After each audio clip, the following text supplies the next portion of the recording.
Ja, grüß euch benannt und einen Sakrisch-Gurden. Jetzt Kasperl. Leute, ich habe mal wieder Bock auf altes, gut abgehangenes Met. Und ihr wisst, ich habe die letzten Tage mit zwei sehr geschätzten Kollegen von mir, mit der guten Sigrid und dem Bewährungsversager zusammen angefangen, diese Lena-Leaks zu machen. Wir sind jetzt da mittendrin. Ne? Ich bin wieder ein bisschen auf den Geschmack gekommen, was altes Met angeht. Ja. Im Übrigen, schaut euch das an, das ist bei Sigi auf dem Kanal. Hat sehr viel Spaß gemacht, ist sehr lustig geworden. Kann ich nur empfehlen. Und genau. Wir schauen uns heute an vom 29.04.2019 eine Zusammenfassung der große Rage-Abend. Wir schauen das bei Rendern hochladen und Rendern hochladen hat dem Ganzen ganze 8 von 10 Punkte auf der Daniel Richter Skala gegeben. Und das lässt hoffen, ne? Birgt Met-Potenzial und dementsprechend bleibt man nicht mehr zum Sagen, außer Hockzeich her, sagen wir mehr. Reißt Zeicher Häube auf. Wir gingen einer in Rainer. Oh, ja, das ist hier vom Intro noch. Natürlich ist das nicht von 2019. Schau, wie viel alt er da noch hatte. So, da hat tatsächlich noch eine Abgrenzung stattgefunden von dem Fleischballon, den er Gesicht nennt, auch wenn er fürchterlich aufgedunsen wirkt. Keine Ahnung, ob der gesoffen hat am Vorabend. Und dem, wo der Kürbis drauf sitzt, ne? Der Sockel, der ist noch erkennbar. Ein ASP-T-Shirt hat er an, das weiß ich, weil ich das gleiche habe.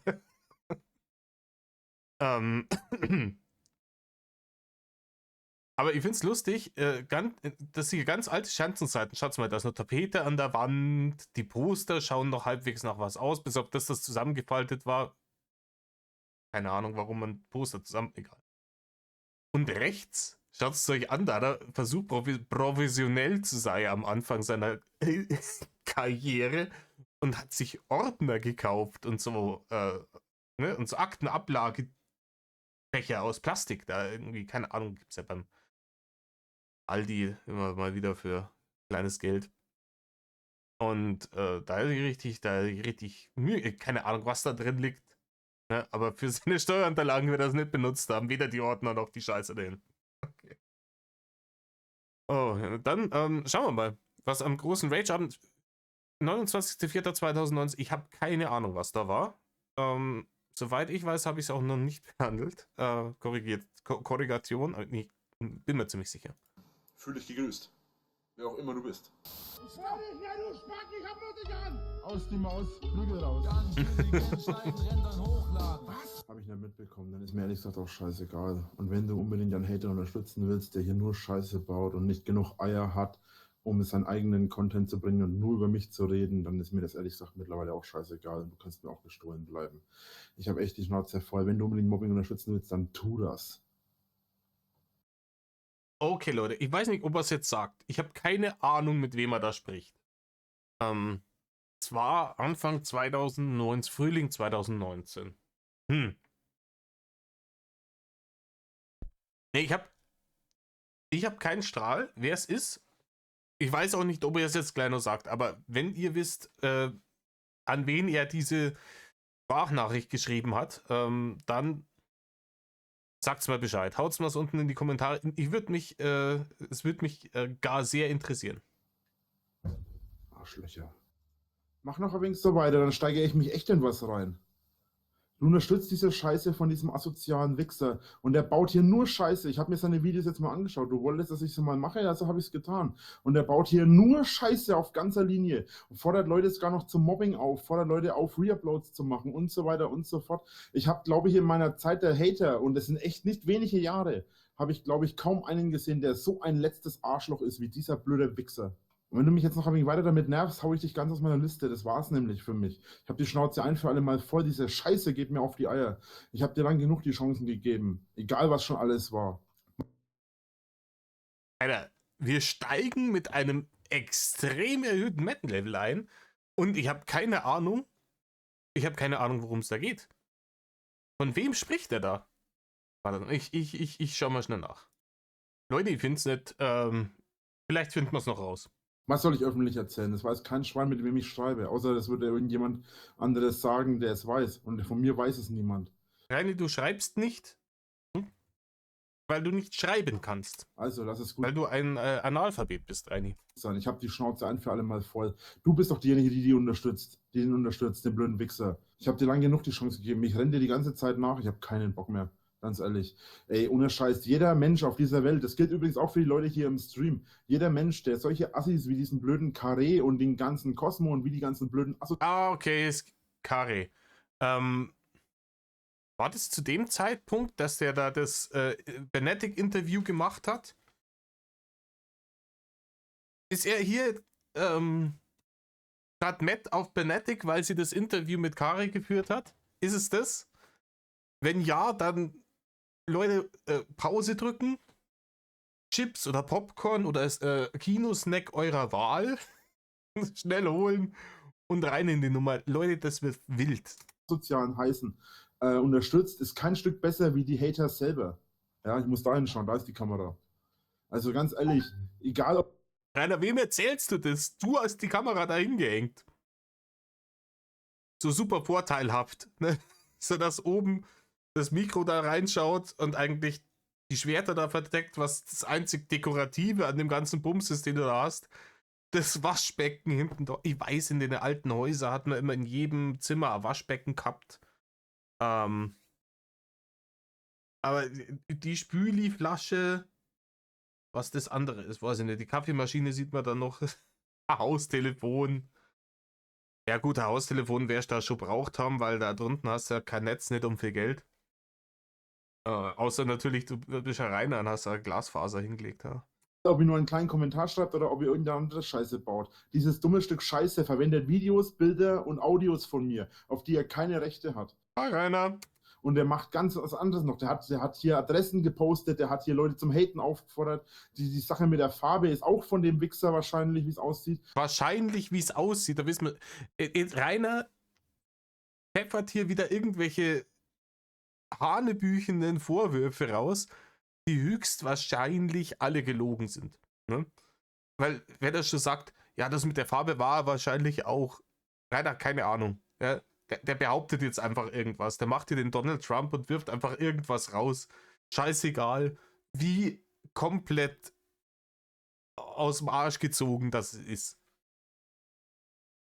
Weil er in irgendeinem Stream was davon erzählt hat, wo ich gesehen habe. Also lasst es einfach bleiben, ja.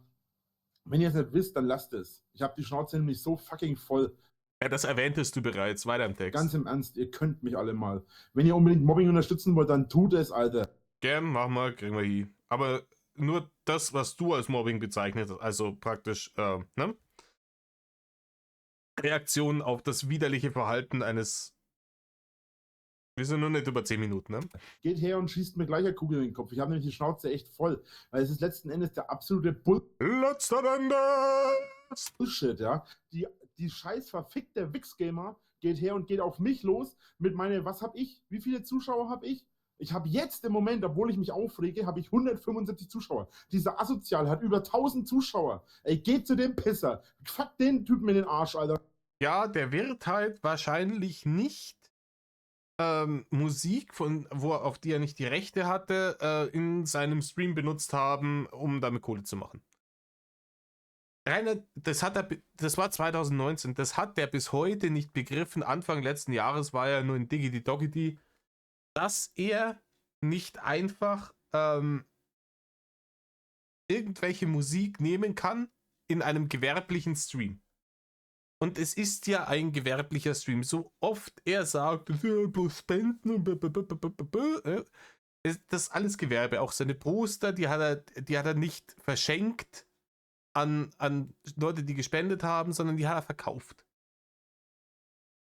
Und deswegen, Reini, ist dir die GEMA auf den Sack gegangen, weil du da Mucke hast laufen lassen und später dann ist dir Spotify auf den Sack gegangen deswegen.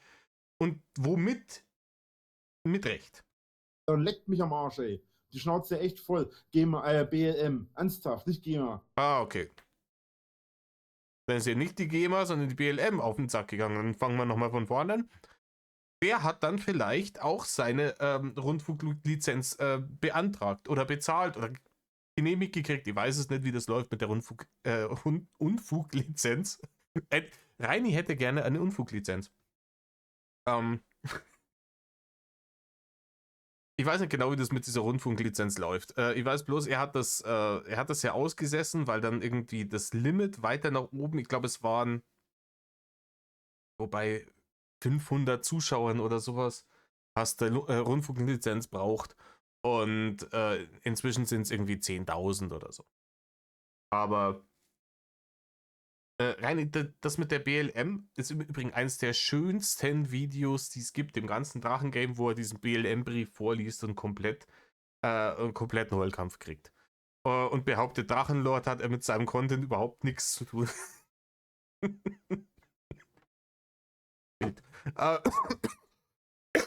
Verzeihung.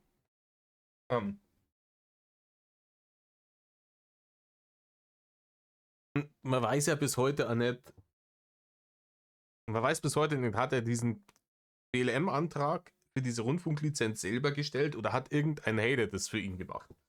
Also es gibt Pro und Contra für beide Seiten. Ich bin da hin und her gerissen. Ich tendiere eher dazu, dass es ein Hater war, der diesen Antrag für die Rundfunklizenz gestellt hat, weil wir kennen Rainer. Rainer tut ja nicht dergleichen, solange man ihm nicht die Pistole auf die Brust setzt. Also der hat ja Strom, bestes Beispiel. Ne? Die haben ihn den Strom abdrehen müssen, dass er darauf reagiert hat. Der hat 5 Jahre lang die Briefe von Energy einfach in den Mülleimer geworfen, weil da Rudolf Winkler drauf gestanden ist. Und er hat erst dergleichen getan, als man ihm dann endgültig den Strom abgestellt hat. Ultima Ratio, und anders ist es nicht gegangen. Und es ist bei Rainer immer Ultima Ratio, weil er es nie checkt. Und also ich würde sagen, das hat wahrscheinlich ein Hater gemacht, aber ich würde sagen 60-40. Ne? Und er hat halt diese scheiß Rundfunklizenz dann gebraucht. Und der setzt sich dahin und tut einfach nicht dergleichen. Der hat, glaube ich, bis heute keinen Cent Strafe bezahlt für die ganze Scheiße, die er gebaut hat. Und ich weiß nicht, schaut es euch beim einzigen nochmal an. Wenn er dann da sitzt mit seinem Schild, wo drauf steht, dass er nicht sprechen und nicht auf den Chat eingehen darf. Ich mir denke, was für ein lächerliches Kleinkindverhalten kann man eigentlich an den Tag legen. Zettel hin, ich darf nicht reden, aber impliziert bitte trotzdem Barren gehen. Für nix. Kann man das Testbild anschauen, das ist umsonst. BLM, geh zu dem Wichser und hock und fetzt den, fuck den, Alter. Lasst mich in Ruhe. Ohne Scheiß. Ich stehe gegen Mobbing und wer diese Hater unterstützt, steht für Mobbing. Und ist damit genau das Gegenteil zu mir.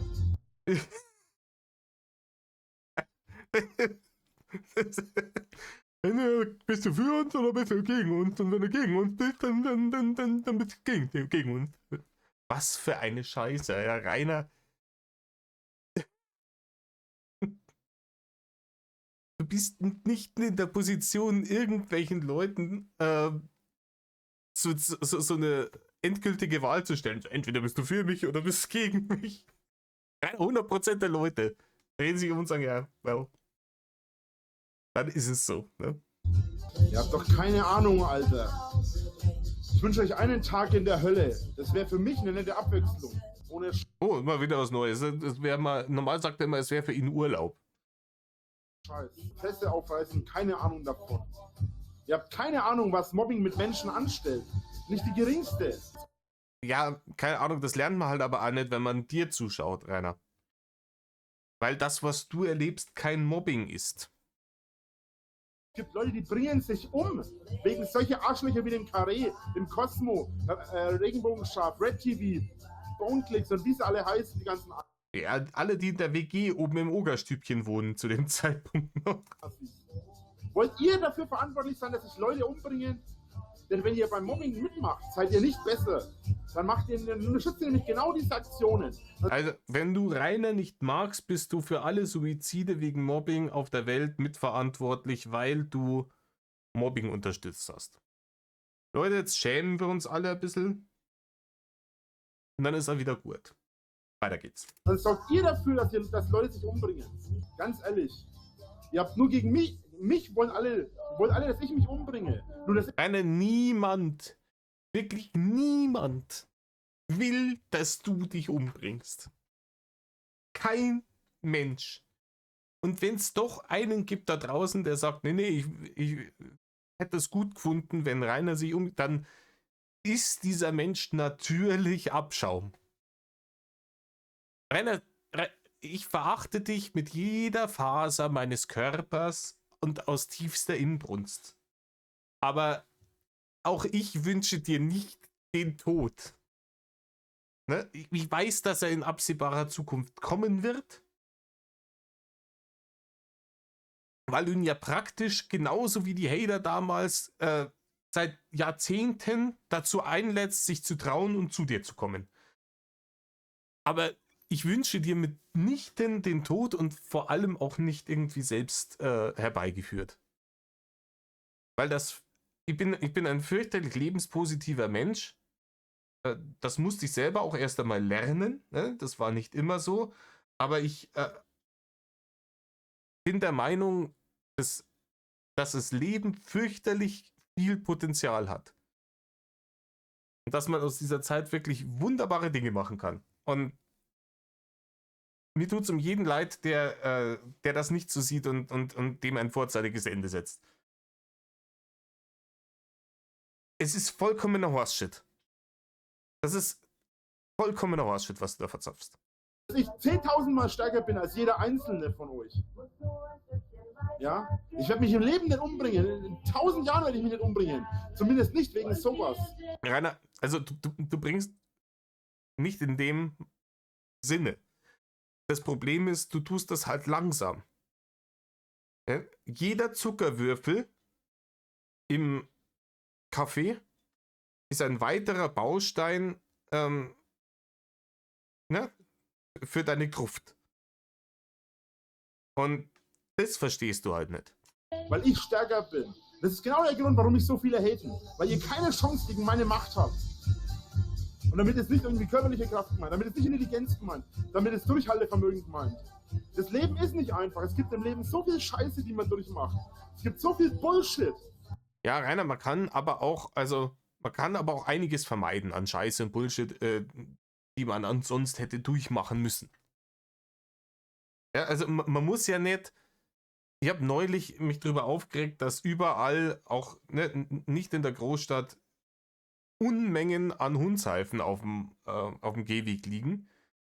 Aber ich muss ja nicht nach unten schauen und sie suchen und in jeden einzelnen mit voller Absicht neidappen. Es gibt dann schon Leute, die treten vielleicht einmal aus Versehen irgendwo in so einen Hundshaufen rein, aber die passen dann in Zukunft auf und laufen um die nächsten außen rum. Und das ist halt bei dir nicht der Fall. Du trittst in jeden Hundshaufen mit voller Absicht rein und danach beschwerst du dich, warum es stinkt. Und ich stell mich hin, egal was passiert, und ich kämpfe. Ich kämpfe, ich gebe nicht auf und ich werde nie aufgeben. Lel? Ja, wie gesagt, also meiner Meinung nach hat seine Internetabstinenz vor 3-4 Wochen begonnen, als er diesem komischen Bumsknödel-Forum da Account gelöscht hat, den man da wieder gefunden hat. Weil das war nicht, also er hat sich de facto nicht aus dem Internet zurückgezogen, er hat diesen Blog geschrieben, er war in diesem Forum aktiv, er hat da Geschichten veröffentlicht, er hat da Bilder veröffentlicht von sich. Nur weil er das nicht auf TikTok macht oder auf Odyssey oder auf YouTube oder auf Twitch, bedeutet es nicht, dass er sich deswegen aus dem Internet zurückgezogen hat. Also reiner aktive Internetabstinenz einen Monat vielleicht. Vielleicht 1,5 geh wieder. Ihr gewinnt vielleicht die Schlacht, ihr gewinnt vielleicht sogar den Krieg, aber ich werde immer weiter kämpfen. Und wenn ich alleine da stehe und keine Arme, keine Beine mehr habe, dann fange ich an, euch in die Waden zu beißen. Aber da hat jemand die Ritter der Kokosnuss gesehen, wahrscheinlich am selben oder am Vortag. Ich werde trotzdem weiter kämpfen, bis ich draufgehe. Also lasst es bleiben. Ritter der Kokosnuss, großartiger Film. Wer ihn noch nicht gesehen hat, auf jeden Fall nachholen. Lasst es einfach bleiben. Ihr habt seit 5 Jahren keine Chance gegen mich. Ihr werdet auch in 5 Jahren noch keine Chance gegen mich haben. Ich werde weitermachen, bis es endet. Und egal. Hallo, Rainer. Wir befinden uns 6 Jahre in der Zukunft. Sie sind besiegt. Egal wie es endet, ja. Stellt euch gegen Mobbing und sorgt nicht dafür, dass Leute gemobbt werden. Oh ja, ich bin euch noch ein Mobbing-Video schuldig. Ich habe das noch auf dem Schirm. Ja. Ich brauche bloß einen Tag, in dem ich in der richtigen Stimmung dazu bin. Wenn ihr nämlich da mitmacht, wenn die Leute zuschaut, wie Carré oder Cosmo oder wie sie alle heißen. Und jetzt zählt er die zum 500. Mal auf. Ja, Carré, Cosmo, heute im Mai, weiter geht's. Unterstützt ihr Mobbing und damit unterstützt ihr auch Leute, die sich selbst umbringen. Dass die Leute sich selbst umbringen. Das ist total asozial. Ganz ehrlich. Ja, ihr braucht hier nicht die Fresse aufreißen. Ihr habt keine Ahnung, Alter. Ich wünsche euch einen Tag in der Hölle. Für mich wäre das eine nette Abwechslung. Egal, was mir alles passiert ist, ich bin immer noch hier. Ich mache immer noch weiter. Ich kämpfe nach wie vor und ich werde es nie aufhören. Das ist, jetzt haut er diese Nummern rein. Da hat's im letzten Jahrzehnt im Deutschrap ganz viele gegeben. Die haben sich alle gleich angehört und 90% davon waren, glaube ich, von Bushido oder diese Durchhalte-Tracks. Ne? So, ja, dieses, boah, ich hab's so hart gehabt, aber ich hab nie aufgegeben und bam, bam, bam und die Scheiße ballert er sie jetzt zum Mana-Tanken rein. Ja. Wenn der Stream aus ist, macht er wieder den Digimon-Soundtrack an. Dann versuchen die Leute mich mit fiesen Taktiken rauszuhauen, mit der BLM, mit den ganzen anderen Gedöns, was in den letzten Jahren alles passiert ist. Fiese Taktiken. Wir fassen zusammen. Gesetze gleich fiese Taktiken. Ihr versucht mich in jeder Art und Weise fertig zu machen. Ihr versucht mich auf schmutzigste Art und Weise fertig zu machen. Und habt trotzdem keine Chance gegen mich. Wenn ich irgendwas aufhören muss, was BLM oder so angeht, dann zeigt das letzten Endes nur, dass ich trotzdem unbesiegt gehe. Weil letzten Endes habt ihr schmutzig gekämpft. Mit fiesen Tricks und mit fiesen Aktionen. Letzten Endes. Und übrigens, schmutzig kämpfen mit fiesen Tricks und fiesen Aktionen. Rainer, da die an deiner Stelle ganz, ganz kleine Brötchen backen. Aber ganz, ganz kleine Brötchen. Es wild irgendwelche Leute leaken, obwohl man nicht einmal weiß, ob es tatsächlich die Person ist.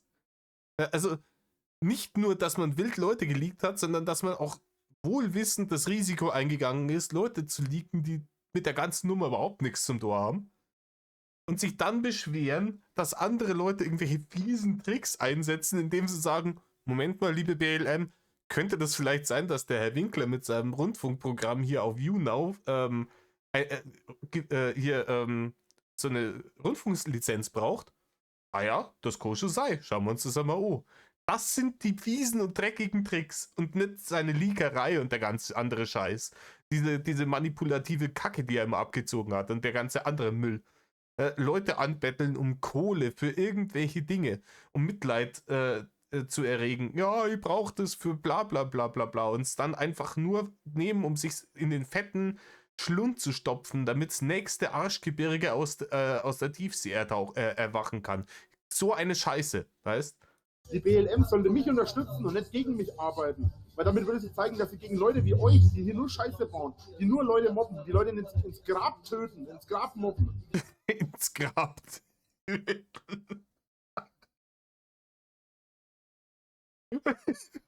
Alter, ich werde dich ins Grab töten, ist auf dem Level von ich mach dich Krankenhaus. Oh Mann.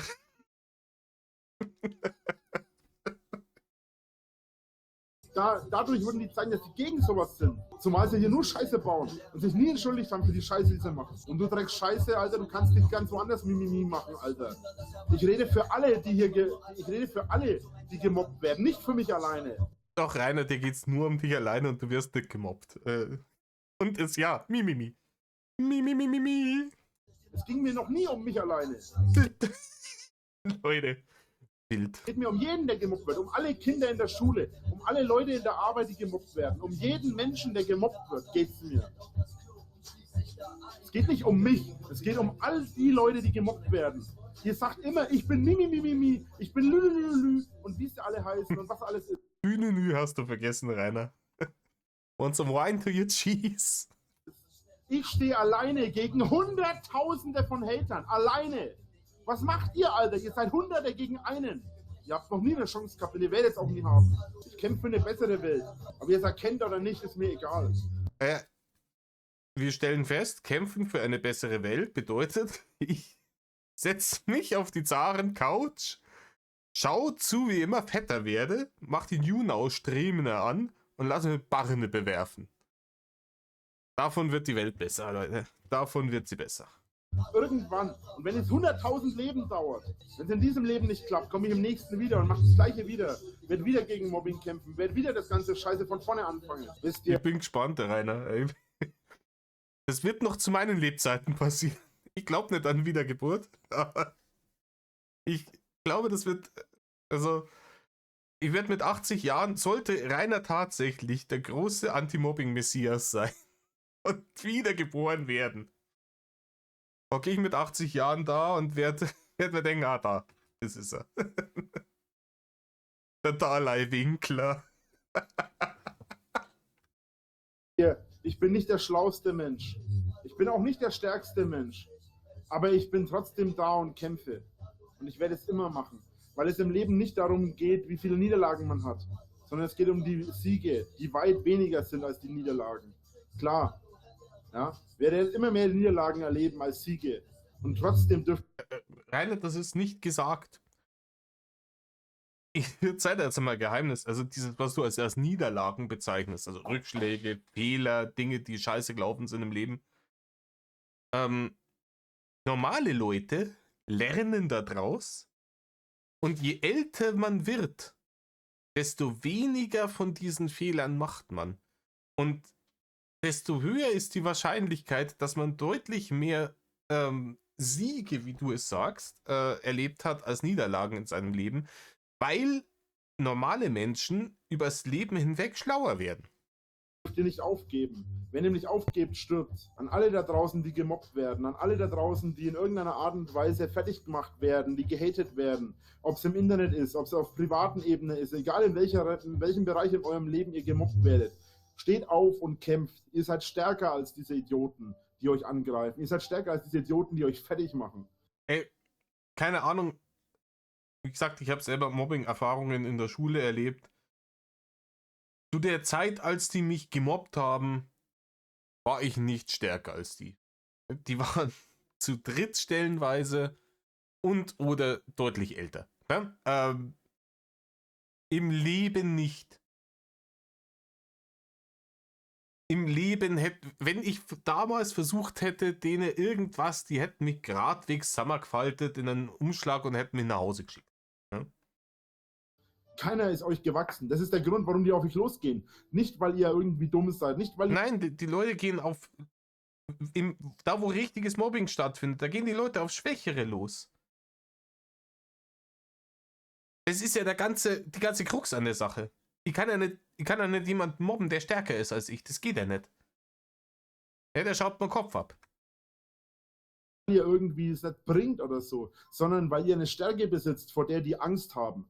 Das ist genau der Grund, warum ihr gemobbt werdet. Und ihr dürft nie aufgeben. Ihr müsst immer kämpfen.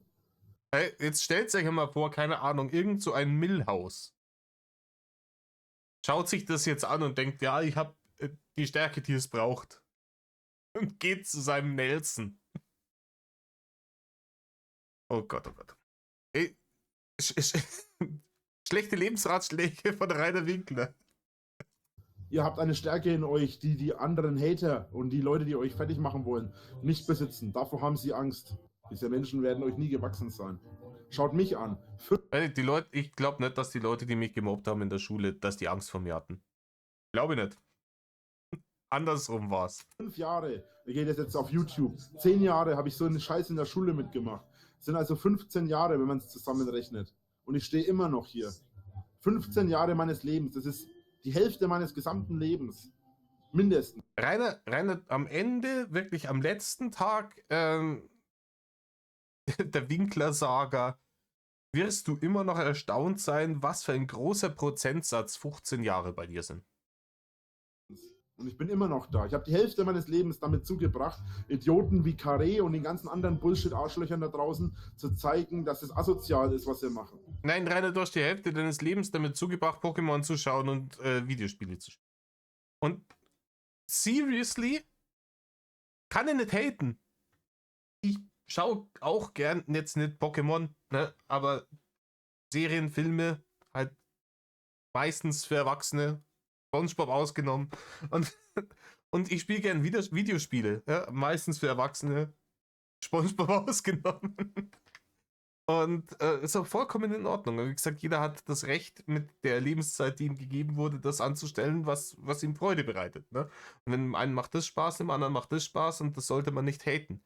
Aber dann brauchen wir danach nicht hinstellen und sagen, du, ich habe mein ganzes Leben lang gegen Mobbing und gegen Unterdrückung gekämpft, wenn ich im Endeffekt hier nur der Couch-Rambo bin, der hier mit dem Controller halt die dicken Eier macht. Ja, jetzt kommen wir mal wieder auf den Teppich. Ihr müsst kämpfen, ihr dürft nie aufgeben. Die Hater sind euch nicht gewachsen. Die Leute, die euch mobben, sind die Schwachen. Das sind diejenigen, die euch angreifen, weil sie eure eigene Stärke fürchten, weil sie eure Stärke versuchen zu unterdrücken. Und weil es so viele sind, wirken sie so stark. Aber keiner von ihnen, alle zusammen, weder der Einzelne noch alle zusammen, sind etwas wert. Keine Ahnung, einer von den Dudes, die mich damals gemobbt haben, war 3 Jahre älter als ich und ist schon pumpen gegangen. Ich war Hemd. Bei mir, wenn ich irgendwo reingegangen bin, ist der Lauchmelder losgegangen. Ey, come on. Ne? Nicht ansatzweise das, was ihr wert seid. Ihr dürft nie aufgeben, ihr müsst immer kämpfen. Ich weiß, dass ihr es schaffen könnt. Ich bin der lebende Beweis dafür, dass man es schaffen kann. Nie aufgeben, immer stehen und siegen. Und wenn ihr nur einen Sieg in 100 Jahren haben werdet, es wird ein Sieg sein, der alle anderen überflügeln wird. Es ist so eine hohle Scheiße, einfach was er da labert. Und generell diese, ja, never surrender Attitüde. Weil es ist so weltfremd. Man baut sich da irgendein pathetisches Luftschloss aus Bullshit auf. Es ist vollkommen legitim, irgendwo mal aufzugeben, bevor, ne, besser ein Ende mit Schrecken als ein Schrecken ohne Ende. Das ist doch, ne? Da würden mir die meisten Leute zustimmen und das widerspricht genau dem, was er da gerade sagt. Aber das ist ja auch so, wie er es gemacht hat. Scheißegal, den Kopf durch die Wand, alles ignorieren, was dagegen spricht und weiter, weiter, weiter, egal wie tief es in den Abgrund geht. Andere Leute hätten spätestens nach dem Mittwoch gesagt, Leute, das war's. Raus aus der Nummer. Die geht zum Arbeitsamt. Nicht so Rainer. Weil wenn man irgendwo tatsächlich mal merkt, keine Ahnung, ich habe mich da in eine Scheiße rein manövriert, als Leihgeld abhaken und versuchen, da so schnell wie möglich rauszukommen, weil die Wahrscheinlichkeit, das nochmal in Profit umzudrehen, geht gegen 0. Man muss realistischer mal reflektieren können. Haben wir gelacht. Mit Motivationssprechern nichts zu tun.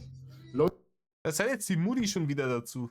Leute, die andere mobben. Ich habe es mein ganzes Leben lang gesehen. Ich habe das mein ganzes Leben lang betrachten können und sehen können, welche Leute andere Leute mobben. Und keiner war anderen gewachsen.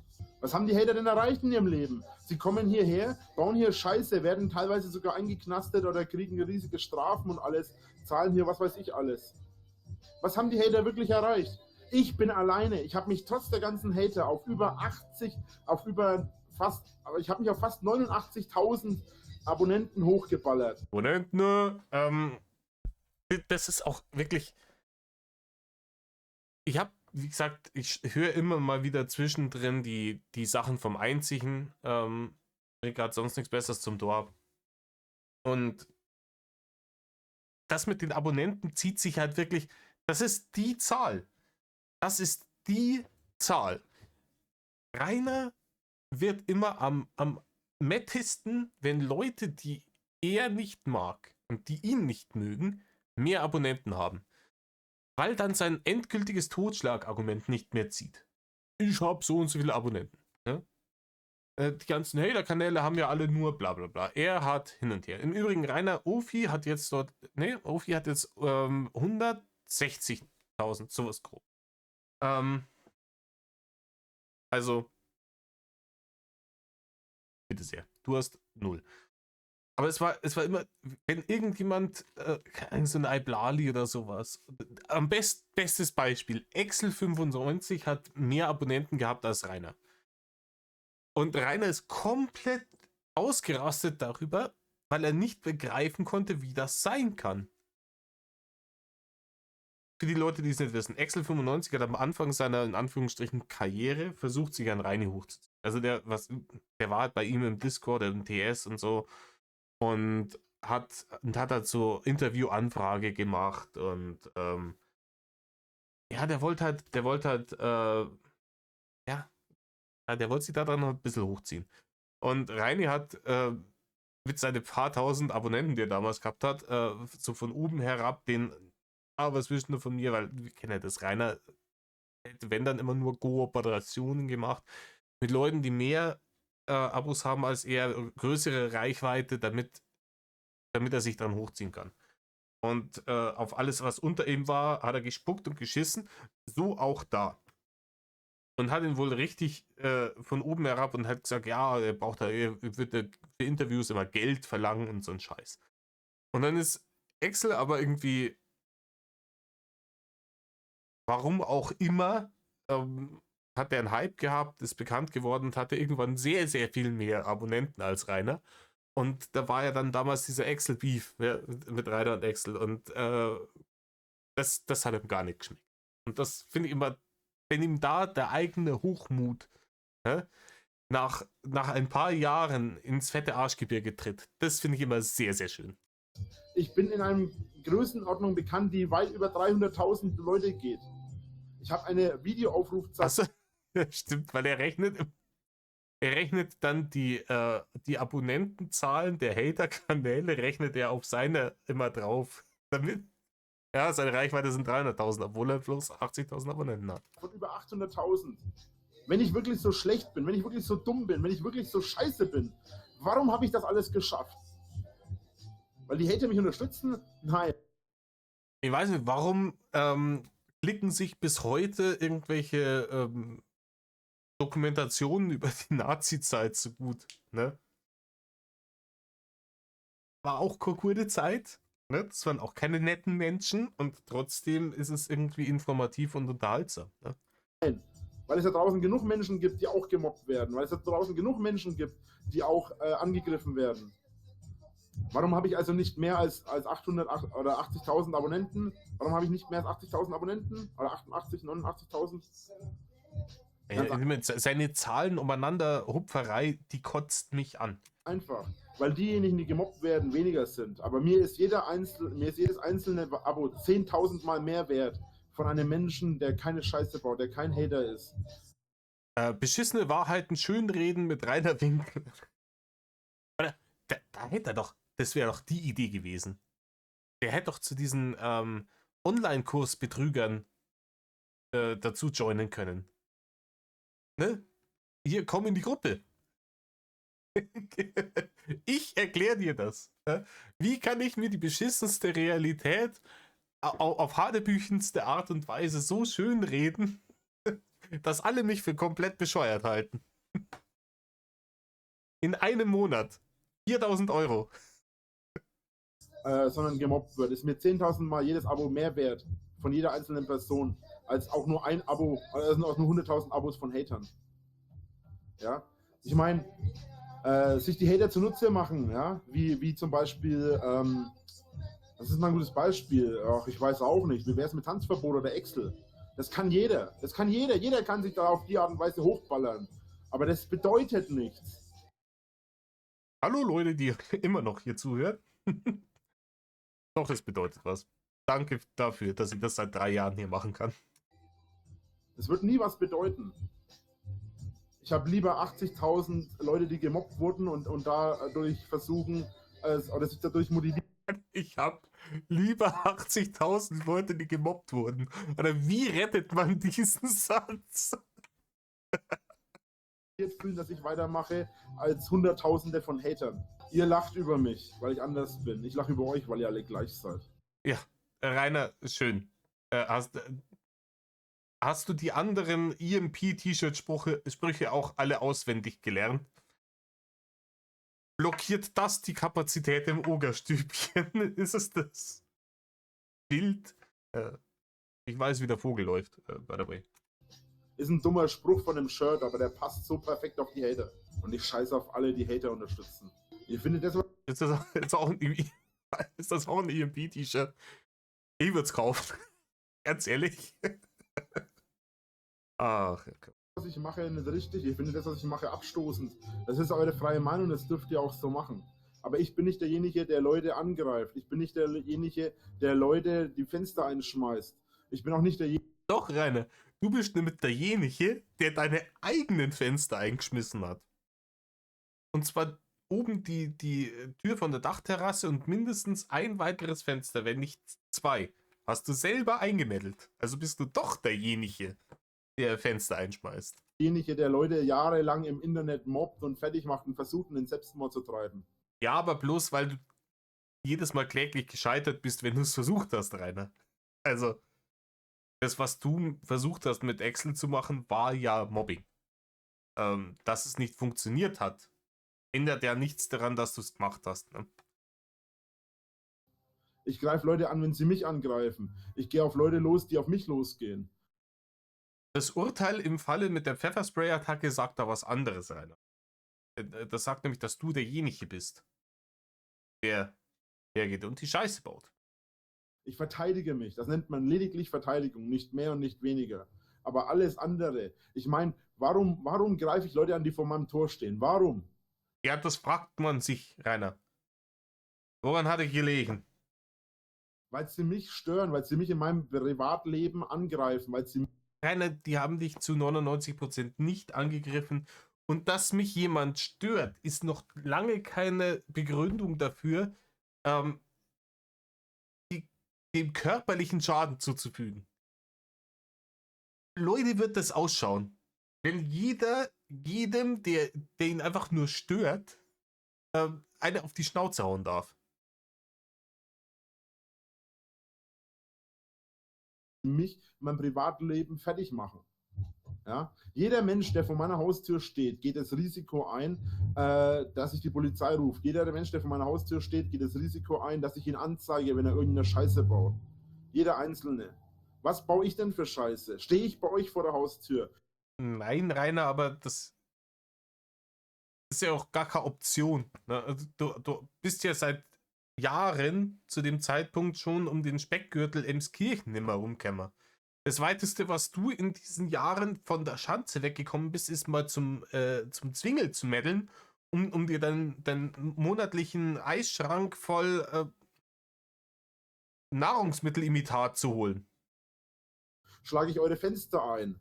Komme ich zu euch nach Hause und prügel euch zusammen mit einem Schlagstock, mit einem Messer, mit einer Schusswaffe, mit Fäusten, mit einem Stock, mit was weiß ich noch alles? Mache ich das? Habe ich das je getan? Ich habe mir mein Leben lang nichts zu Schulden kommen lassen. Ich habe versucht, mein Leben lang niemanden auf die Füße zu treten. Ja, aber du hast doch die Leute eingeladen und jetzt kommt noch keiner mit, keine Ahnung, traurig, kommt zu mir, war bla bla bla. Er hat im Laufe der Jahre unzählige Male dann doch wieder gesagt, ja, dann komm halt her, wenn du was willst, du ins Maul jucken hast und so ein Scheiß. Ne? Das ist ja fast wöchentlich passiert, dass er irgendjemandem dann doch gesagt hat, ja, dann komm halt her, du traust dich bloß hier, weil du im Internet bist, hin und her, bla bla bla. Ja? Ganz ehrlich, jeder Einzelne, der da hingegangen ist, war mehr oder weniger eingeladen von ihm. Weil er es halt immer wieder gemacht hat. Ich habe mein Leben lang niemanden angegriffen, es sei denn, ich wurde angegriffen. Letzten Endes ist das alles Bullshit. It's all Bullshit, all of it. Ich habe eigentlich jetzt jemanden kennengelernt, ich dachte eigentlich... Leute, wer kennt ihn? Bitte schreibt mir in die Kommentare, aus welchem Film dieses Zitat ist. Großartiger Film. Dass diese Person mich versteht, dass ich mit der Person vielleicht auch ein langfristiges Leben führen könnte. Aber letzten Endes passiert damit... Letzten Endes. Mit eigentlich nur eins. Es ist völliger Bullshit. Es ist mal wieder völlig in die Hose gegangen. Ich habe jetzt echt der Person alles verziehen, was passiert ist zwischendurch. Ich habe alles verziehen, was war, alles, was sein könnte. Und es hat einfach keinen Sinn. Ich habe die Schnauze einfach ein für alle Mal voll. Also, wie gesagt, das war Frühjahr 2019. War da diese Benetic-Nummer noch aktiv? Ist es das? Weil wenn ja, dann habe ich gerade durch Zufall ja dieses Projekt mit diesen Lena-Leaks, die ja parallel zu Benetic liefen. Sprich, Reini hat da bei Benetic immer so getan, als wäre er der Hintergangene. Die hat ihn bloß, keine Ahnung, gegaslightet oder sonst irgendwas und hat eigentlich immer einen anderen gehabt, bla bla bla bla bla. Und er war ja so verliebt dann in sie und hat alles ehrlich gemeint. Und es ist dann im Nachhinein rausgekommen, ich glaube Anfang 2019, von da war die Veröffentlichung von diesen Lena-Leaks, dass er währenddessen mit der ähm, wilde Dinge geschrieben hat. Wer wissen will, was er mit der geschrieben hat, welche Bilder er ihr geschickt hat, sagt rüber bitte zu guten Secret Service. Da sind unsere Reactions drauf. Bisher sind es 2, es werden noch mehr. Ich meine, Leute wie Carré und so weiter, die haben solche Schiss davor, dass man es ja fertig machen könnte, dass sie sich hinter einer Anonymität verstecken. Was genau zeigt das denn? Was genau sagt das dann über diese Menschen aus? Dass sie vielleicht ein bisschen Hirn im Kopf haben. Ne? Dass, wenn ich mich im Internet bewege, vor allem auf Ebenen, auf denen Dinge wie das Drachengame spielen, dass ich versuchen muss, ein bisschen meine Daten zurückzuhalten, weil das ansonsten scheiße ausgehen kann. Ne? Und dass man halt nicht nach sehr kurzer Internetpräsenz meint, man hat die allerdicksten Eier auf diesem Planeten und seine Adresse ins Internet pimmelt und Leuten sagt, ja, komm mal her. Ich habe so viel Mut, dass ich von Anfang an immer ehrlich war und gesagt habe, wo ich wohne, wer ich bin, was ich mache. Damit Mut nichts zu tun, das war pure Dummheit. Und mit ehrlich, ja, come on. Wie gesagt, das mich wundert bis heute, dass die Adresse gestimmt hat. Erstens, sie enthält viele Zahlen, dass er sich die hat alle merken können. Wild. Ja? Und zweitens, er ist der Lügenlord. Das hätte aber falsche Adresse sein können, Leute. Zu irgendjemandem. Ich war so ehrlich, dass ich meinen PH-Account habe. Ich bin so ehrlich, dass ich das und das mache, was So ehrlich, dass ich meinen PA-Account habe. Willst du mich verarschen?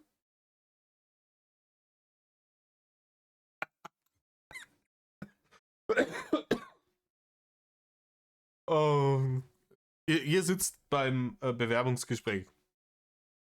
Der Personaler, ja, was ist denn Ihre größte Stärke? Ehrlichkeit. Also, Sie sind also sehr ehrlich. Ja, ja. Haben Sie ein Beispiel dafür? Ich habe einen PH-Account. Ja, dann. Sie sind eingestellt.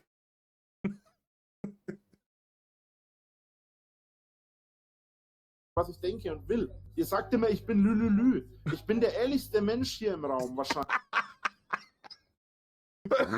Rainer, du bist auch der einzige Mensch in diesem Raum.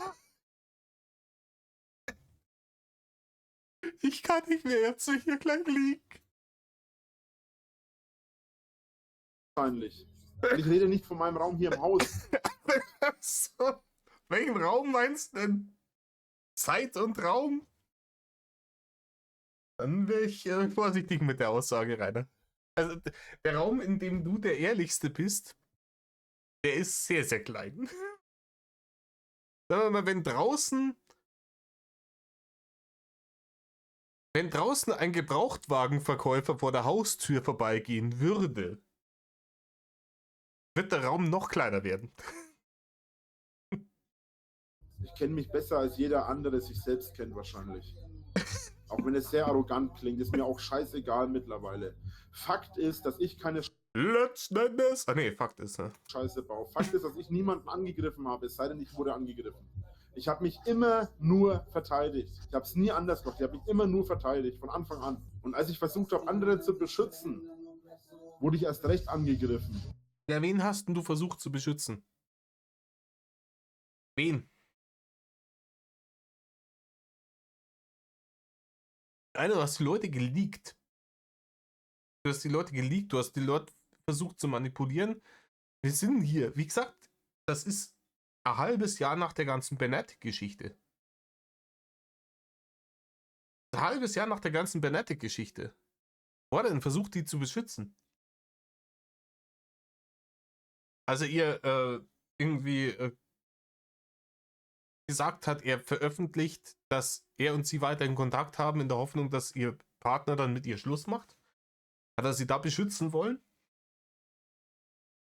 Ah ja, wahrscheinlich vor sich selbst, ne? Weil Rainer weiß es besser. Und dann auch letzten Endes noch von allen verraten, die ich beschützen wollte.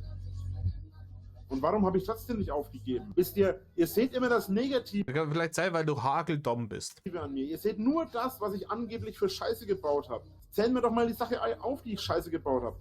Aber Rainer, na, mach mal nicht, dann sitzen wir morgen nur da. Ich habe gesagt, wo ich wohne. Ich habe gewisse Vorstellungen oder ich habe gewisse Ansichten auf. Rainer, du bist ein notorischer Lügner. Du verletzt Menschen grundlos. Du schlägst Frauen. Du belästigst die Nachbarn mit deinem Rumgebrülle. Habe ich erwähnt, dass du ein notorischer Lügner bist. Du schickst Pansy-Bilder an Menschen ohne deren Zustimmung. Videos dergleichen. Du versuchst alle Leute auszunutzen, damit sie für dich arbeiten, damit du... come on. Die Welt, die anderen Leuten nicht passen. Ich habe gewisse Sachen gesagt, die unangebracht waren, ja, unter anderem Beleidigungen. Alles aber auf verbaler Ebene. So, und was ist letzten Endes passiert? Es kamen Leute zu mir vor die Haustür, die mich im realen Leben attackieren, mit Schlagstöcken, mit Messern, mit was weiß ich noch allem. Die mich real angegriffen haben. Nicht verbal, sondern real. Ja, Fäuste. Ich habe einen Zahn verloren. Ja, Rainer, den Zahn, den hast du ja selber mit dem Besenstiel aus der Fresse gemeldet. Ja, jeder Frame ein Meme, Leute. Ja, wir wissen natürlich, dass das alles Bullshit ist, weil Rainer nicht versteht, dass der digitale Raum ja trotzdem ein realer Raum ist. Also, dass Dinge, die ich im Internet tue, sage, ja nicht in dem Moment, in dem ich den PC ausgemacht habe, non-existent werden. Also, Wegen einem von diesen Arschlöchern. Meine Scheiben wurden eingeschlagen, meine Hauswand wurde so mit Eiern besprenkelt, dass ich den ganzen Putz weghauen müsste, neu verputzen und dann erst streichen könnte. Farbe, Böller und was weiß ich noch alles. Was habe ich euch eigentlich getan? Habe ich irgendeinem Menschen von euch jemals körperlichen Schaden zugefügt? jetzt mir nicht, aber schon? Rainer, du bist zu diesem Zeitpunkt schon mehrfach wegen Körperverletzung verurteilt worden. Rechtskräftig. Wo eben vor Gericht festgestellt wurde, dass halt doch du derjenige warst. Also ja, von den Leuten, die das gesehen haben, von denen hast du einigen Leuten körperlichen Schaden zugefügt. Punkt. Habe ich irgendeinem Menschen von euch wirklich ernsthaft jemals psychischen Schaden zugefügt? Habe ich euch in irgendeinem... Rainer, ich weiß nicht, keine Ahnung. Ich glaube, ich bin dümmer geworden durchs Drachengame. Ich glaube, ich bin aktiv dümmer geworden. Also ja, würde ich sagen. Ich weiß nicht, wie es euch geht. Ich habe in meinem alltäglichen Sprachgebrauch so viel von der Scheiße drin, die ich nicht mehr rauskriege. Ne? Wenn wir zum Einkaufen gehen, frage ich meine bessere Hälfte, ob sie Barne mitnimmt oder ob ich Barne mitnehmen soll. Wenn irgendjemand hier so ein Warum nö sagt oder ich so ein fränkischen Ding, wild. einer Art und Weise Schaden zugefügt. Was habe ich euch getan, dass ihr das rechtfertigt? Carré hat ein Video hochgeladen, gehabt auf seinem... Ja, im Übrigen, ich gehöre zur Metal-Szene und auf die hast du generell ein sehr, sehr, sehr schlechtes Licht geworfen, Rainer. Also, das hast du mir getan. Kanal, wo es irgendwie hieß Drachenlord und Tanzverbot irgendwie, so Versus. Ich habe mir das Video nicht ganz angeschaut, ich habe nur den Anfang gesehen. Das hat mir aber schon gereicht, weil er nämlich in dem Video angesprochen hat, dass Leute ihm in die Kommentare geschrieben haben, dass er unter anderem sagt, dass die Leute, die Tanzverbot angreifen, Assis sind, die Leute, die mich angreifen, aber nicht. Dass er es unterstützt, mich zu mobben. Ja, das war... Nee, hat er wahrscheinlich nicht so gesagt. Ich sehe gerade unten Black Mirror 2, da hat er auch dran versagt. Die Black Mirror-Reihe ist eine Point-and-Click-Adventure-Reihe, die sehr, sehr düster ist, ein bisschen so Lovecrafty. Ja? Kann ich sehr empfehlen. Großartige Spiele, bei Möglichkeit ausprobieren. Wahrscheinlich gibt es die auf GOG oder so. waren seine Worte, nicht meine. Er unterstützt den Mobbing gegen mich. So, Das Mobbing. was genau habe ich Carré getan? Ich kenne ihn nicht einmal. Wenn er vor meiner Haustür war, und es war er anscheinend auch angeblich, dann frage ich mich letzten Endes, was genau ihm die Berechtigung dazu gibt. Was gibt... Wiederholte Einladungen deinerseits. Wie gesagt, klammern wir das erste Traut euch kommt zu mir Video aus.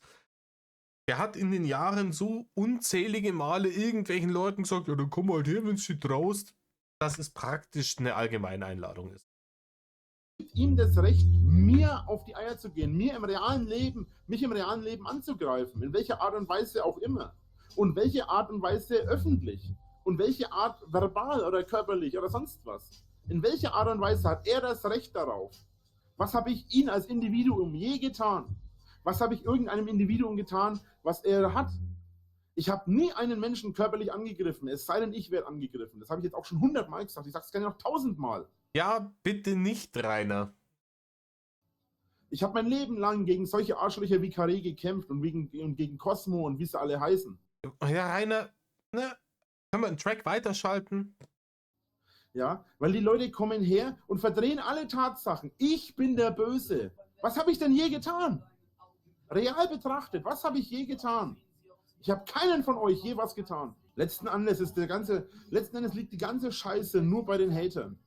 Ich meine, alles, egal ob ihr nur schreibt und und mich irgendwie angreift. Wenn ich euch nicht passe, wenn ich euch nicht schmecke, wenn das, Jetzt kommt X-Button, Monolog. was ich mache, euch nicht passt, warum verfickt nochmal schaut ihr meinen Kanal? Warum verfolgt ihr meinen Stream? Warum verfolgt ihr meine Videos? Was genau gibt euch die Berechtigung, mein Leben in Frage zu stellen und meine Handlungen? Rainer, dein Leben stellt kein Mensch in Frage, weil das dumm wäre. Aber deine Handlungen stellen wir in Frage. Und ja, und natürlich gibt es uns das Recht. Rainer,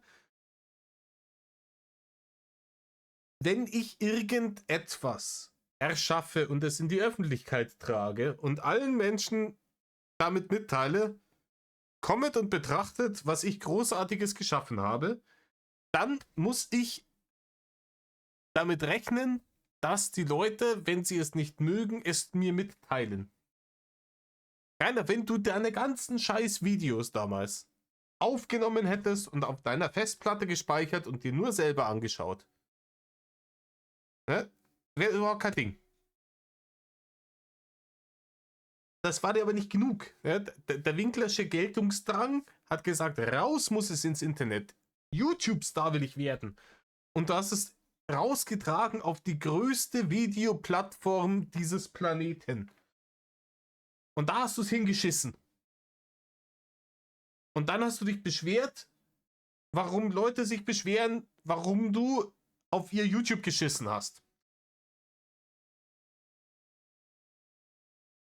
Also, du hast das in die Öffentlichkeit getragen.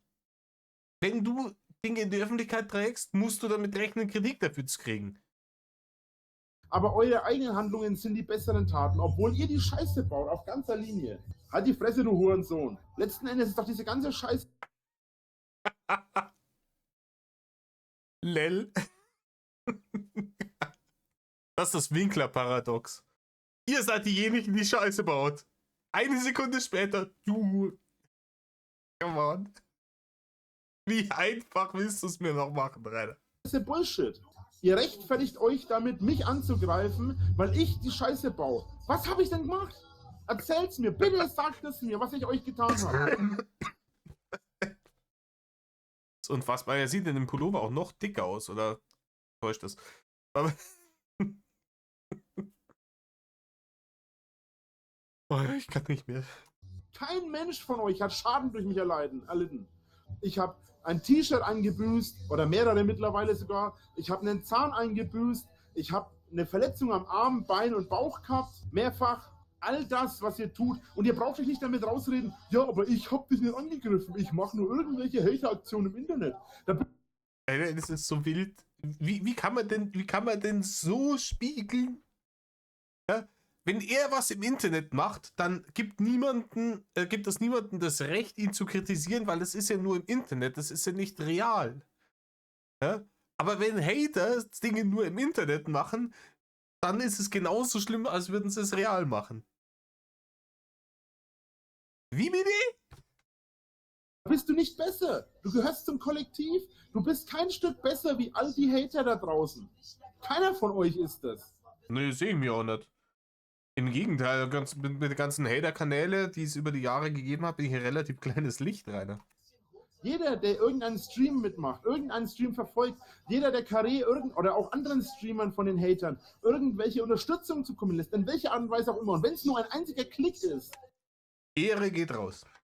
all diese Aktionen sind Mobbing.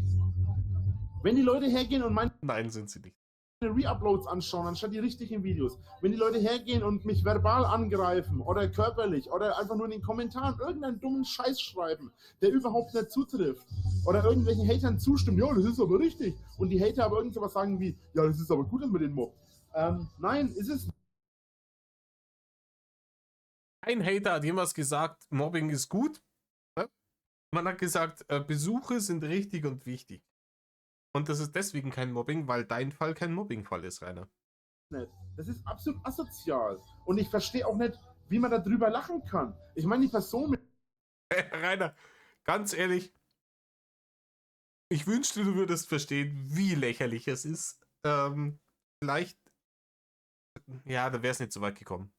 Wenn Rainer verstehen würde, wie lächerlich er selber ist, würde er selbst die Ironie zeigen und dann wäre es so weit niemals gekommen. mit der ich gerade geschrieben habe noch. Jedes Mal, wenn ich das anspreche, lacht die darüber. Ich meine, geht's noch? Es ist doch richtig, was ich sage. Oder bin ich wirklich in einer solchen Psychoblase gefangen, mit meinem eigenen Kopf, mit meiner eigenen Realität? Meine Realität sind so daneben, dass diese Angriffe, Fresse halten.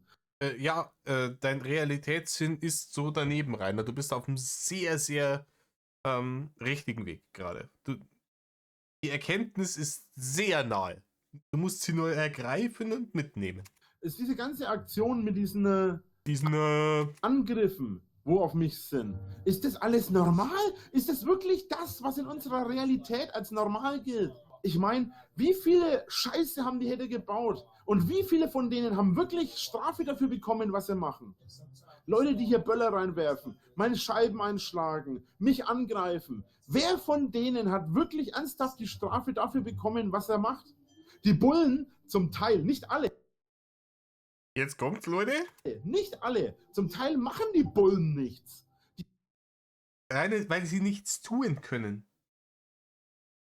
Ich kann doch nicht einfach als Polizei hingehen und sagen, hey, ich nehme dich jetzt fest. Warum? Weil der dicke Mann im Internet gesagt hat, dass du ganz böse bist. Das geht nicht, Rainer.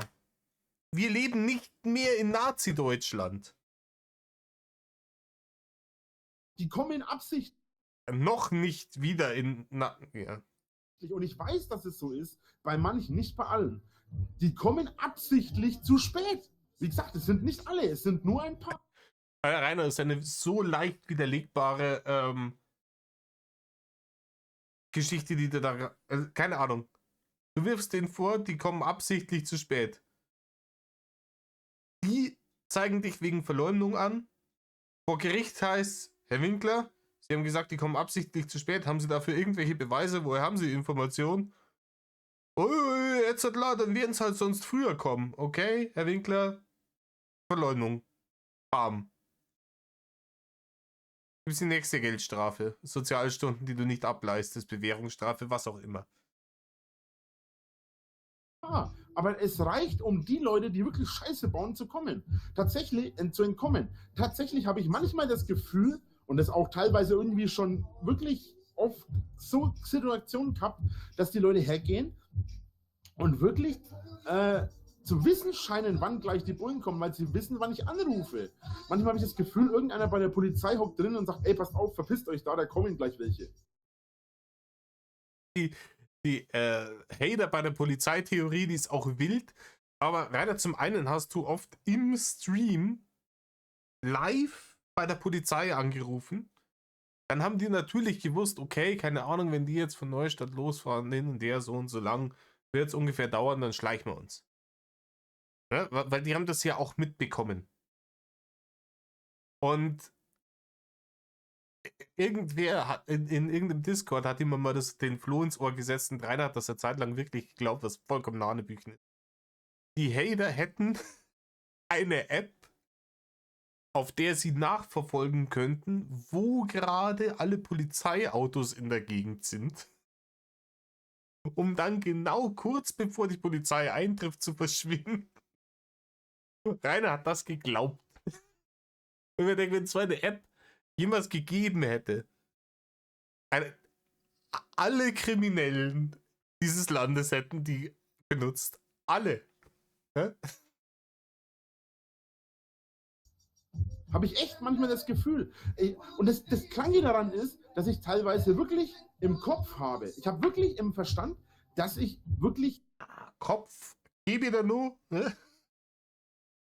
Bei Verstand weiß ich nicht, ob du dich da ein bisschen weit aus dem Fenster gelehnt hast. Und eine Verfolgungswahn leide.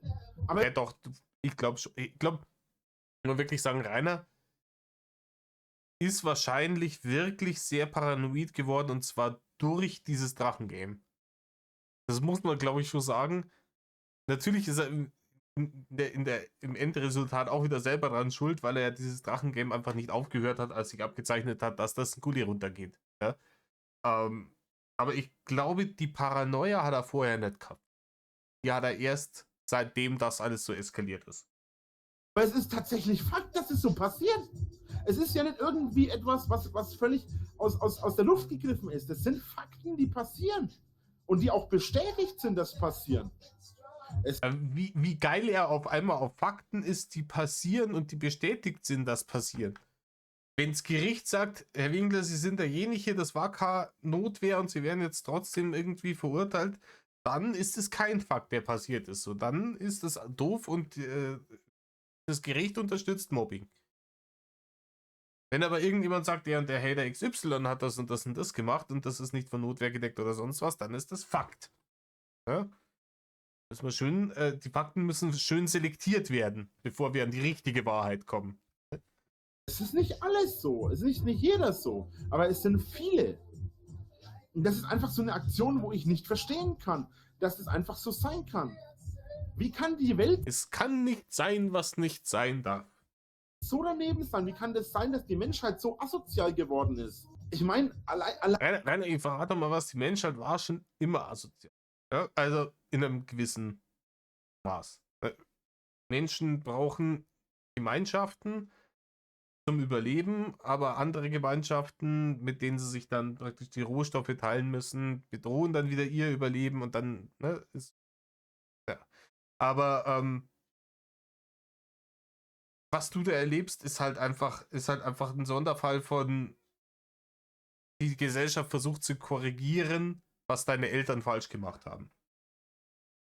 die Ausdrucksweise von den Jugendlichen heutzutage. Früher hat man gesagt, schau mal die Frau da drüben. Heutzutage sagen, schau mal die Mulle da drüben oder die Alle oder sonst was. Und da denke ich mir einfach nur, Alter, kannst du links und rechts eine Ohrfeige? Ich habe all diese Dinge noch niemals gesagt. Ich weiß es nicht, keine Ahnung. Ist das ein realistisches Szenario, dass du rumläufst und sagst, schau mal die Frau da drüben oder die Mulle da drüben? Oh mein Fresse. Gegeben, Alter. Ohne Scheiß. Ey, jedes Mal, wenn ich sowas wie Mulle höre oder so, denke ich mir, ich würde am liebsten die Person richtig fassen. Weil die einfach keinen Respekt zeigt. Die Leute sagen immer Ehrenmann, Ehrenmann. Wo ist denn eure Ehre? Wo ist denn euer Respekt, den ihr wollt? Hä?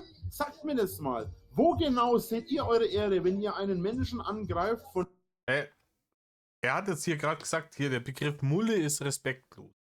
Ich habe jetzt im Kopf dazu addiert, Frauen gegenüber. Das kann man ja aus dem Kontext schließen. Das sagt ein Mann, der ein halbes Jahr zuvor einer Frau, die ihm mehrfach klar vermittelt hat, dass sie kein romantisches Interesse an ihm hat, dass sie sich in einer glücklichen Beziehung befindet und dass er aufhören soll, ihr sexuelle Avancen zu machen.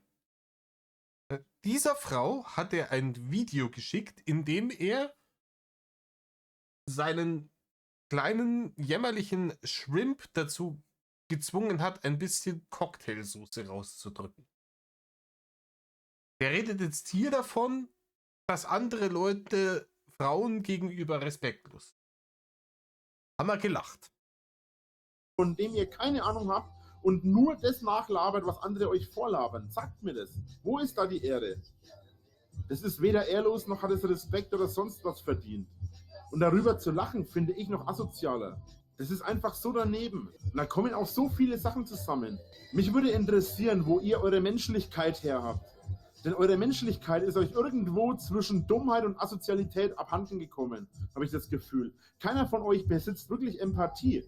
Weil jeder, der hier gerade Winkelbingo spielt, kann zwar Schlagkräftigkeit auf jeden Fall einen Haken machen. Ne? Der sich wirklich da reinversetzen kann. Wie könnte der sich jetzt fühlen? Nee, du bist nicht geblockt. Habe ich extra nachgeschaut gerade. Ich finde letzten Endes diese ganze Aktion total asozial. Das ist einfach daneben. Leute greifen mich an und rechtfertigen das damit, dass ich irgendwann mal vor 5 Jahren irgendwas gesagt habe, wo ich mich dann ein Jahr später oder ein halbes Jahr oder auch bloß ein paar Tage später schon entschuldigt habe dafür. Ein Jahr später schon entschuldigt. Du hast dich nie für irgendwas entschuldigt. Es war immer so, es tut mir ja leid, dass ich das gemacht habe. Aber man muss ja sagen, ich war ja müde und eigentlich ist gar nicht so und bla bla bla. Er hat halt ein Maul, Rainer. Weil es so nicht gestimmt hat oder weil ich mich da daneben gefühlt habe oder weil ich mal einen schlechten Tag hatte. Ich habe mich so oft schon für die ganzen Verfehlungen, die ich hatte, entschuldigt. Aber was genau sind meine Verfehlungen? Ja, Rainer, das Problem ist halt natürlich, ich kann mir ja 2000 Mal für irgendwas entschuldigen. Wenn ich es danach immer und immer und immer wieder tue, dann ist halt die Entschuldigung einfach nichts wert. Da sind wir doch in diesem klassischen Bereich, wenn irgendwelche, immer im Beziehungsbereich, ne, irgendwelche Leute, die ihren Partner schlagen oder die chronisch fremd gehen oder sonst irgendwas, die sagen ja dann auch jedes Mal wieder, ja, das passiert nie wieder und das tut mir so fürchterlich leid und die machen es immer und immer und immer und immer wieder. Da muss man dann irgendwann einmal sagen, dann ist halt dein Wort nichts wert, Rainer. Ich habe gesagt, wo ich wohne. Ich habe hier und da mal ein bisschen übertrieben, ein bisschen Scheiße gelabert. Okay. Ich habe hier und da mal ein bisschen übertrieben. Okay. Wir fangen an. 16,5. Erste Übertreibung. Bisschen übertrieben. Wir kennen die Fotos. 6 Jahre Kampfsport gemacht. 12 Jahre Koch gelernt. Ein bisschen übertrieben. Die ganze Nacht 5, 6 Mal, ihr wisst schon was. Bisschen übertrieben.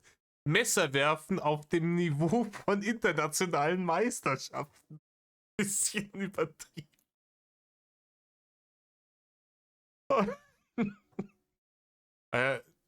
Vielleicht sollte ich daraus mal ein Video machen. All die Dinge aufzählen, wo er ein bisschen übertrieben hat. Aber das wird länger als das hier jetzt schon ist. Okay, wer von den Hatern labert bitte keine Scheiße?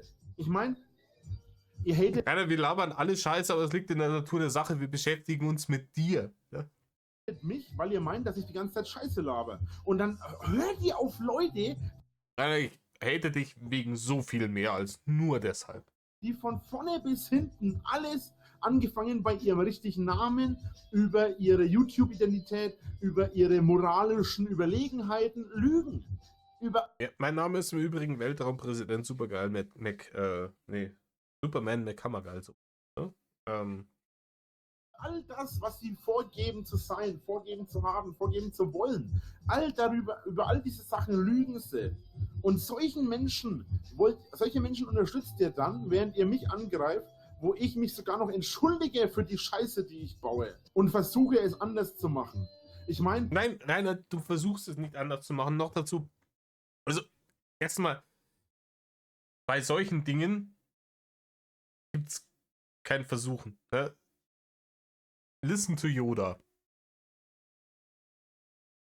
Ich kann nicht chronisch irgendwie Lügen erzählen, erwischt werden, sagen, es tut mir leid, kommt nicht wieder vor, weil, ganz ehrlich, nicht zu lügen, da gibt es kein Versuchen. Entweder du lügst nicht oder du lügst. Ja? Wenn du dich heute entscheidest, okay, in Zukunft werde ich nicht mehr irgendwie so hanebüchenden Bullshit-Lügen verzapfen, dann musst du einfach nur damit aufhören. Das ist keine körperliche Sucht, wie bei so einem Heroinkranken, der irgendwie auf Törke geht und Schmerzen hat und dann wieder was nehmen muss. Ja? Du musst einfach nur aufhören, Bullshit zu verzapfen. Wenn jetzt Carré herkommt und sagt, okay, es tut mir leid, was ich gemacht habe, ist es eine Sache. Wenn er aber herkommt und sagt, okay, tut mir leid, was ich gemacht habe und dann seine Scheiße, die er gebaut hat, auch löscht und es aus dem Internet entfernt und dann dafür sorgt, dass das nicht nochmal vorkommt, dann ist es eine andere Sache. Es wird gespiegelt, aber leckt mich am Arsch.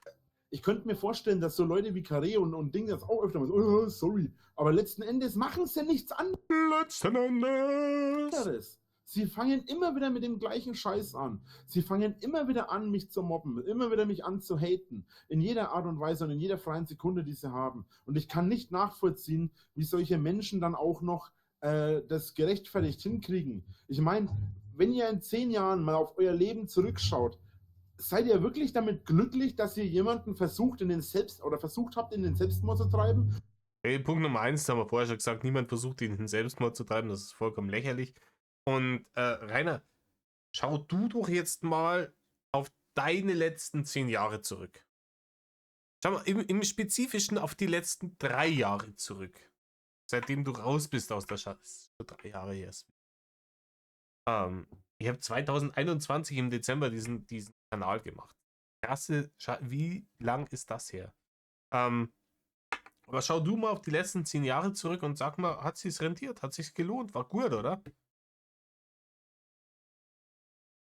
Ich glaube, jeder von denen, auch der Kari und wer auch immer, Cosmo, die Leute, die du halt jetzt immer aufgezählt hast.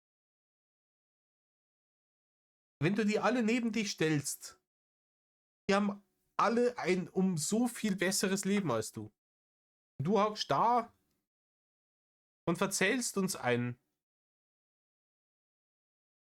Oder es vielleicht in manchen Fällen der Hater bestimmt schon auch geschafft habt. Ich meine, bedeutet euch das Leben eines anderen Menschen gar nichts? Das Grundproblem ist die Einstellung der Menschheit. Ich meine, passt auf. Vielleicht, ich finde, hier in dem Standbild sieht man es besonders gut. Ich finde diese Kameraperspektive, die ist fürchterlich unvorteilhaft für sein Unterkieferproblem. Ja? Weil es ganz ehrlich, das schaut aus, als hätte er sich eine Schiffsschaukel unter den Oberkiefer geklemmt, jedes Mal, wenn er spricht. Ich könnte mich täuschen, aber ich, wenn zum Beispiel Polizist bin, ja, dann muss ich allen Menschen helfen. Und nicht nur den Leuten, die mir gerade passen. Aber es gibt einige Polizisten, nicht alle, aber einige, die genau das nicht tun. Denen ist es egal. Die machen ihren Job so, wie sie es für richtig halten. Ich glaube, das war mit einer der Streams, wo er dann später auch rechtliche Probleme gekriegt hat. Und gehen her und interessieren sich für manche Leute gar nicht, die offensichtlich und nachweislich einfach gemobbt werden. Nein, Rainer, es ist nachweislich nicht so, dass du gemobbt bist. Und du hast da x-mal angerufen, jeden Tag, wegen jedem Scheiß. Und natürlich kommen die dann nimmer. Das kann ihnen keiner übel nehmen. Aber anstatt einer Anzeige, die man macht, nachkommen zu wollen, was ich vor 5 Jahren gemacht habe, wurde ich rausgeschmissen, weil das dem Bullen nicht gepasst hat, dass ich da jemand anzeigen will. Nein, Rainer, weil die Anzeige überhaupt auf keinem soliden Boden stand. Ich kann nicht einfach Leute anzeigen, weil hört me. Okay, wir sind bei 1 Stunde 20. Ich mache jetzt hier Pause, dann sollten wir vielleicht den Rest von der ganzen Nummer sollten wir dann in einem Rutsch durchkriegen. Leute, es hat mir viel Freude bereitet, auch wenn in der Zwischenzeit ich ein wenig verzweifelt bin. Mein Zwerchfell tut weh. Ich hoffe, eures auch. Und tut nicht, was Rainer tut. Und Part 2 kommt in Bälde. Bellof.